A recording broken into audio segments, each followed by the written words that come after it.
You know, anybody who thought the culture wars, that was last decade or the decade before, think again. They're back, and in many ways bigger than even before. Issues like abortion, gay marriage, huge today. New battles, legalizing marijuana popping up not just out west here, but in other states as well. And it looks like things could be shifting to the left, at least in certain areas. Now, this number surprised me in a couple different ways. A new Gallup poll shows 50% of the American public's pro-choice and 44% are pro-life. This next part surprised me. That's the first time in 7 years that more people support abortion rights than in fact identify themselves as pro-life. And nearly half the states, when it comes to medical marijuana, have legalized it. And in places like Colorado and Washington State, you can smoke it just for fun here, where it's, and that, believe me, will not just stop in those two states. Gay marriage could become legal everywhere, and the Supreme Court is set to rule on that case shortly. So from the Republicans' perspective, how do they thread the needle? Because I think it's politically dangerous, especially for somebody who wants to be a national candidate, to be against gay marriage. And there's been these tortured explanations by the candidates where I don't support it, but I'd go to a gay wedding, or I wouldn't be threatened if my kid was gay, but no, I don't want to let him get married. They haven't figured out, like, how do I say just enough to get through the primary, and if I actually get to a general, then I can say, oh yeah, I'm not threatened by it. It seems like I haven't gotten the story straight. Let's talk about gay marriage. For gay marriage, if the Supreme Court decides that it's takes them off the hook, takes them off the hook, right? Just like abortion. The law of the land is that a woman is entitled to have an abortion, right? With little restrictions or certain restrictions. Same thing with gay marriage. Well, it's off the table, but I don't believe that, I still don't support gay marriage, but I will enforce the law of the land. But here's where it gets tricky, where take marijuana. Somebody, Rand Paul or somebody, is going to come out and say, I'm for legalizing it for recreational purposes. Now the rest of them are going to have to take a position on it. And you remember those debates where they all raise their hand in unison and they hold them to it. And the same thing as it relates to abortion. I think people make the mistake with abortion. It depends on who asks the question. If you ask a person, do you believe a woman should have a right to choose, you're going to get the 50-44. But if you say, in the case of rape and incest, should a woman be forced to carry it to term, you're not going to get close to a divided country on that. On the flip side, you talk about late-term abortions, then it goes the other way. Republicans tend to not qualify the answer. They're just pro-life, period, and I don't know how you win a national election with that plan. Well, I mean, listen, George Bush was pro-life, right? He won a national election, but he was under the guidance of compassionate conservatism.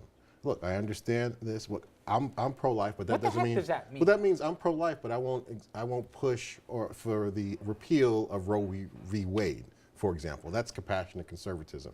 And I think for we're talking about Republican primary, then the answer is, pro-life, no marijuana, and I'm not for gay marriage. That's how you get through a Republican primary. Andrew, if pressed, and the trending goes with the polls the way it is, if Hillary Clinton said that she would not stand in the way of legalizing recreational marijuana as the law of the land, would that help or hurt her campaign?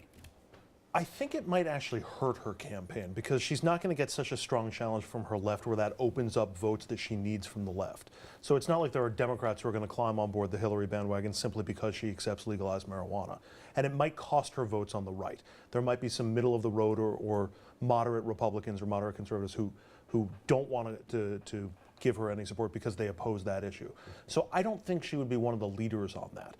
It might be something where, a Bernie Sanders or a Martin O'Malley comes out and takes that position and forces her to accept it. She may also go for what I think is going to be the Republican dodge throughout a lot of the primary process, which is the states' right argument. I personally feel one way about it, but if any individual state wants to go ahead and add restrictions on abortion, or wants to legalize marijuana, or wants to have religious freedom exemptions from gay marriage laws or other gay rights laws, well, that's their business. I think it's a dodge. I don't think she'll say that about abortion. I don't think she will. But no, has abortion become trickier for Democrats in the last 10 years? Was it less tricky in the beginning of the 2000s than it is now because of I think Republicans have wisened up. Instead of just trying to get rid of it altogether, they're chipping it away in pieces and finding some of the least popular elements and making that the... Well, they've done a lot of things. They had a very effective state-focused strategy, which I think is something that we need to do better, which is they elected to state legislatures throughout the country, conservative Republican state legislators who chipped away piece by piece and made the availability of abortion much more restricted. So without tinkering, at least on its face, with Roe v. Wade, they've made it nearly impossible to get an abortion in their state. And I think that, you know, we, those of us who support, I don't happen to like the words choice and pro-life. I think they're wrong. The privacy that was given under Roe v. Wade to make a personal decision with your doctor, those of us that support that have to push back at the state level.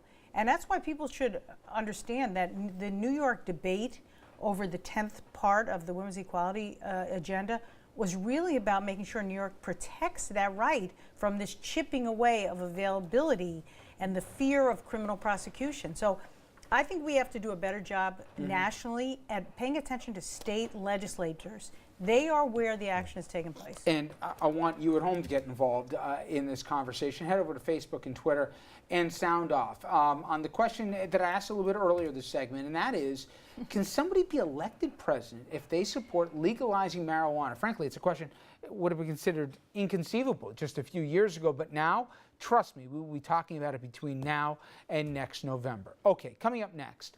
On the campaign trail, Hillary Clinton is now talking about her hair, her age. None of the guys are having to talk about any of the things like this. Is this a clear double standard? We'll talk about that after this.